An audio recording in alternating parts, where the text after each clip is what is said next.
Alright, what is good, HawkSquad? This man's Hawk back again in my cinema channel, dropping out HawkBanger React. So, I'm going to check out a recommended video from one of my viewers that want me to check out. So, this is YaGurlToonz K-Pop Demon Hunters recap, and this is called K-Pop Demon Hunters is Peak. So yes, it is true, the movie is absolute peak. It is taking the world by storm. Holy crap, I mean, it is a worldwide phenomenon right now. From the animation to the characters, particularly Huntress and Nostalgia Boys. The music is absolutely, the music is absolutely one of the greatest soundtracks I've heard in a long time. And the story itself is absolutely great. And really, mostly everything about the movie is really damn good. Of course, story-wise, I really wish they had more character development for, certain characters. I won't spoil too much, but yeah, I love Huntress, I love Rumi, Mara, Zoe, and the chemistry, and it being a very hilarious movie really stood out, and also having emotional depth to it, like in the middle of the movie. So yeah, overall, I'm just excited to see this. See, that I don't want to say too much, because all I can say is go see this movie. Go see this movie. Seriously, it's definitely by far the best anime movie of the year, and honestly one of the greatest anime movies of all time. Yes, I said it. So, HawkSquad, further ado, we're going to check out YaGurlToonz K-Pop Demon Hunters recap right here, right now. Let's check it out. While you're watching, make sure you hit that subscribe button, and also make sure you subscribe to my new gaming channel. Hit it, hit it, hit it, get it, get it, get it, get it. He's the best part of the film. Yeah, Durfee.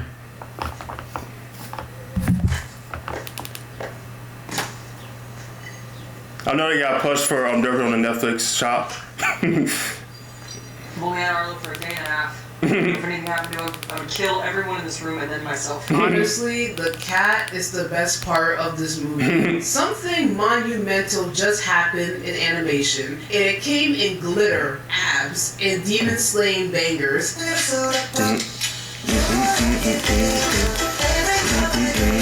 K-Pop Demon Hunters, the latest animated film from Sony and Netflix, dropped on June 20th and under 2 weeks, has already amassed an explosive fandom.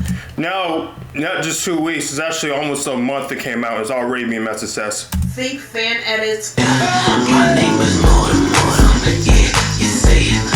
cosplay, millions of Spotify listens, and a top 3 ranking on Netflix. It's not just a hit, it's a movement. It's a hyper-stylized animated musical adventure that combines demon-slaying action, glittery pop performances, and sincere emotional stakes into one of the most extra pieces of media I've seen in a long time. And I adore it for precisely that reason. When I first heard the premise, I thought it had to be a joke or one of those parody trailers. A K-pop girl group who moonlight as demon slayers? It sounded like someone who mashed together Sailor Moon, BTS, and Buffy the Vampire Slayer into a blender. But K-Pop Demon Hunters commits so fully to its absurd concept that it doesn't just work, it thrives. The story follows Huntress, a powerhouse K-pop girl group comprised of Rumi, Mira, and Zoe. By day, they rule the stage, win idol competitions, and maintain squeaky clean public images. By night, they fight demons using the power of music, literally.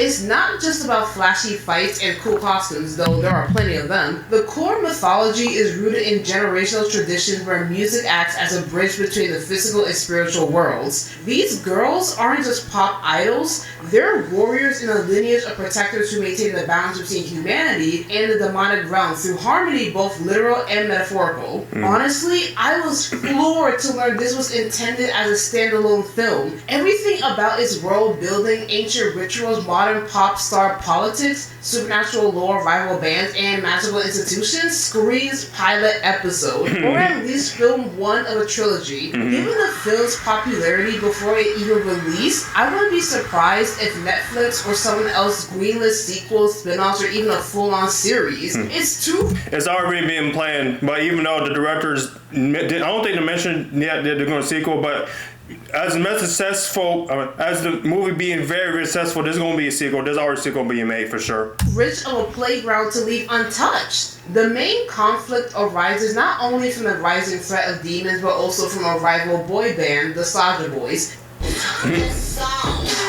The demon boy band. You realize it's right? Charismatic heartthrobs who are surprised actually demons themselves. Before the Nostalgia Boys, real ones remember Four Town. Oh yeah, from Turning Red.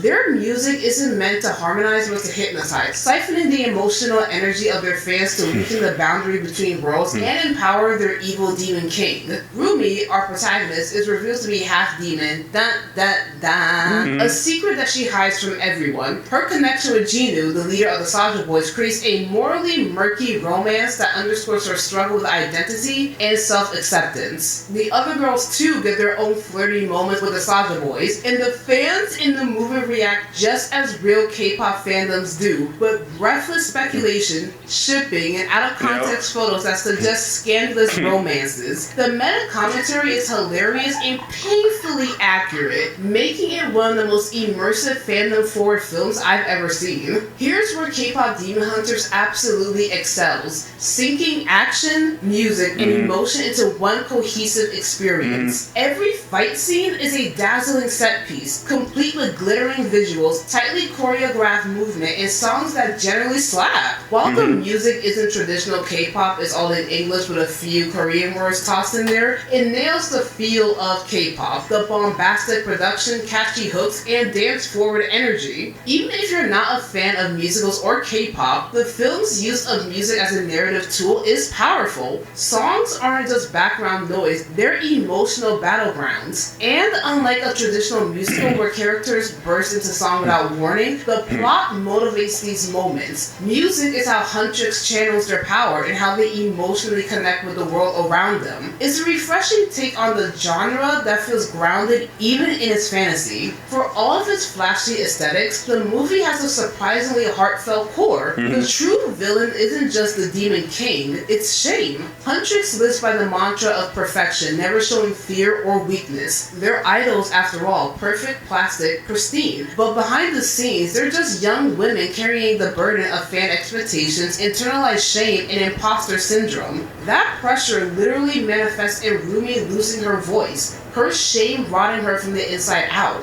It's only by embracing her demon heritage, not rejecting it, that she's able to sing again. Her voice doesn't return in a grand moment of realization, it just comes back. Quietly. She doesn't conquer her shame in one moment, she learns to coexist with it. The same goes for Jinu, whose tragic backstory is revealed not as noble sacrifice, but selfishness. I left them! Yes, I did that. And you would do it too for a check. That guilt keeps him chained. Both Rumi and Jinu are locked in prisons of shame, and it's only by accepting themselves that they find freedom. A few moments later. Sacrifice. No. We're ready to kill this shit. Now listen, I'm not gonna lie. Yes, the movie has flaws. The ending cramps in a bit too much. Only a few villains get named. Some character arcs feel rushed, but honestly, who cares? The vibes are immaculate. The characters are hilarious. The animation is gorgeous. The crow and the derpy cat deserves their own merchandise lines. The whole thing feels like a sugar rush, and I wouldn't change that. And I understand Rumi is like the main character, but I feel like Zoe and Mira could have used a bit more character depth, especially in that final act, and you know the scene I'm talking about. But what we get is still strong enough that it doesn't feel like a disservice. Their dynamic with Rumi is the heart of the movie. A sisterhood built on chaos, shared trauma, and unconditional love.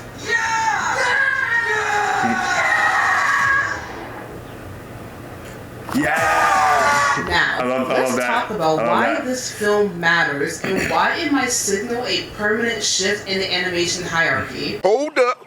Wait a minute. Hey you. Yes you. If you're enjoying this HawkBanger react, please hit the subscribe button. I'm at 403 subs right now, so I'm trying to reach 500. And I'll get really more serious through HawkBanger reacts every single week before the weekends. So, like I said before, if you enjoy this HawkBanger react, please subscribe. And now, back to the HawkBanger react. In a revealing interview with Animation Magazine, directors Maggie Kang and Chris opened up about the creative freedom Sony granted them during the development of K-pop Demon Hunters. What stood out most? Sony doesn't enforce a house style style. To explain, when you think of Pixar, a certain type of aesthetic likely comes to mind. Rounded, cartoony faces, glassy eyes, soft lighting, and a sense of clean, wholesome polish. It's beautiful work, but also formulaic. Disney too clings tightly to its animation brand, rarely straying far from its tried and true blueprint. Sony, by contrast, has leaned fully into the experimental. Just because Spider-Verse was a visual game changer doesn't mean every future project needs to look like it. That's huge. It means creative teams can adapt visual styles to match story, tone, and emotion rather than the other way around. Maggie King herself admitted she was expecting to fight every step of the way to get her story made. Instead, she and her team were met with nothing but support. That trust shows in the final product. K-Pop Demon Hunters feels like a passion project all the way through, a rare case of full creative freedom in an industry that often micromanages imagination out of existence. Let's be clear, Pixar and Disney have made incredible films, but the sad truth is that they also lost their edge. While studios like Sony, DreamWorks, and Amazon Prime Video have been innovating with bold storytelling and striking visual styles, Disney seems content to repackage nostalgia and coast on brand recognition. The timing here couldn't be more telling. The same week K-Pop Demon Hunters hit Netflix, Pixar's latest...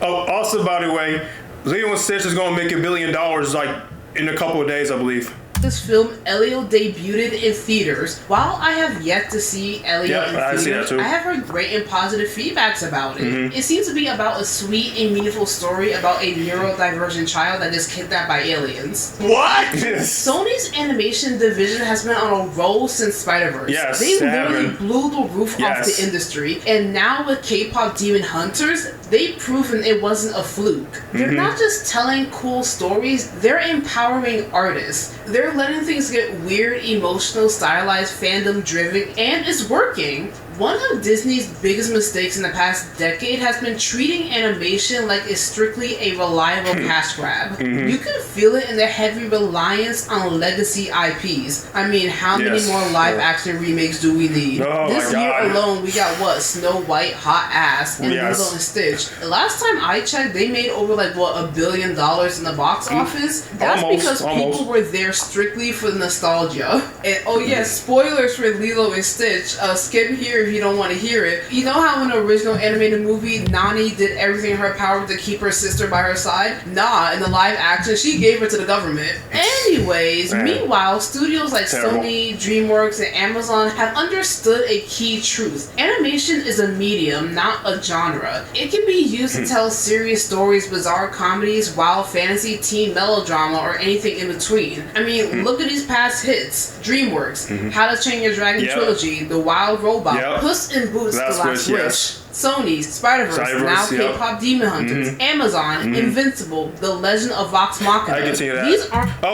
I wish you would have mentioned Mr. Vicious Machines. That was a huge hit for Sony as well. And I've yet to continue The Legend of Vox Machina as well. Aren't just good animated movies and shows, they're great projects. Period. And each of them is built on a foundation of artistic risk-taking and directional trust. What makes K-Pop Demon Hunters feel so different, so alive, is how much trust was placed in its creators. You can tell this wasn't a boardroom project. The film oozes personality and vision. It's a story about identity, shame, performance, and community, wrapped in high-octane fight scenes, killer dance routines, and a splash of pop-fueled romance. The creative synergy between the directors, animators, and platform is palpable. This is what happens when a studio says, "Here, take some of my money and go make something crazy." Audiences responded. More! Good! More! In under 2 weeks, the film exploded into a full-blown fandom, cosplays, fan art, TikToks, theories, edits, and not to mention the dreaded fan fiction. Yeah, of course. Well, he's alive. I think that's the fastest I ever seen fanfiction pop up in a couple of hours. It's not just a movie, it's a moment. People are watching it on repeat like it's an album. The music alone has hit over 4 million monthly Spotify listeners. Clearly something about this film hits. It's not that... Also, I forgot to mention, I just saw this recently that K-Pop Demon Hunters is going to be on track the most watched animated film on Netflix. Like, wow, the most watched. I think Leo, the animated film from Adam Sandler, is now the highest, but this is going to be like going to surpass it in a couple like days or 1-2 days. I'm not too sure, but yeah, wow, it's big, really big. Disney is incapable of making good things anymore. They're just refusing to take the kind of risk that makes animation exciting. With the rare exception Turning Red comes to mind, most of Disney's recent output feels more like it's designed by committee than by creators. They have allowed themselves to believe that because they were once the gold standard, they'll always be. Honey, you've got a big storm coming. But K-Pop Demon Hunters is proof that the audience has moved on and they're hungry for new voices, new visuals, and new vibes. Listen, at the end of the day, K-Pop Demon Hunters is ridiculous, messy, and over the top in all the best ways. It's a bold, sincere, glitter-drenched spectacle that knows exactly what it is. If you go in expecting high art or groundbreaking originality, you'll probably look at it and discuss. But if you let yourself sink into the vibe, if you let yourself love something unironically, you'll have an absolute blast. It's a film about music, monsters, sisterhood, and healing. It's about being hot, powerful, and broken and weird. It's for the girls, the gays, the days, and the boys in the backseat scrolling through K-pop edits. So, if you ever loved a boy band, felt too weird to be cool, or just want to watch glowing girls beat demons with the power of synchronized dance, give K-Pop Demon Hunters a shot. It might just be your new hyperfixation. And yes, I would absolutely sell my soul for a sequel. And as always, don't forget to like, comment, subscribe, hit the notification bell so you never miss an update. And let me know in the comments below which one was your favorite song for K-Pop Demon Hunters. I'm not gonna lie, the Soulja Boy's Your Idol has been on a repetitive loop in my head. Yeah, you gave me your heart, now I'm here for your soul. And I'll see you guys next time. Bye. Bring your video, YaGurlToonz. Bring your video, but yeah, man. Definitely K-Pop Demon Hunters absolutely surprised me. Like, man, I really wish they would put more marketing for this, despite the fact they had to show the trailer about a couple weeks before the movie came out. But now it's right now becoming one of the most watched Netflix movies of all time, I believe, as well. And also it's one of the most critically acclaimed movies of the year overall. I was like, damn, man. Damn, Sony has absolutely been killing it lately with the animation studio. Like, seriously, I love that. I love to see more animated movies like these, especially from Sony. They're going to have a sequel for this, right? They're going to have a sequels or a trilogy or a prequel. Who knows, man? But I want to see more K-Pop Demon Hunters lore. I want to see it, man. Make your video, YaGurlToonz. Keep up great with the videos, and hopefully I'll check your videos once again very soon. So, HawkSquad, that is my conclusion. I'm a HawkBanger recap react to YaGurlToonz recap of K-Pop Demon Hunters. So enjoy this, please. Smash the subscribe button, like, comment, share thoughts. How many times have you seen K-Pop Demon Hunters? Do you think there's gonna be a sequel coming out 2-3 years or so? And who's your favorite characters? What's your favorite moments? And overall, how would you rank it for one of the best movies of the year in general? So HawkSquad, please stay tuned because I have another HawkBanger recap coming in a few moments. And it is Cool 109's Thunderbolts recap. So HawkSquad, please watch out for that one.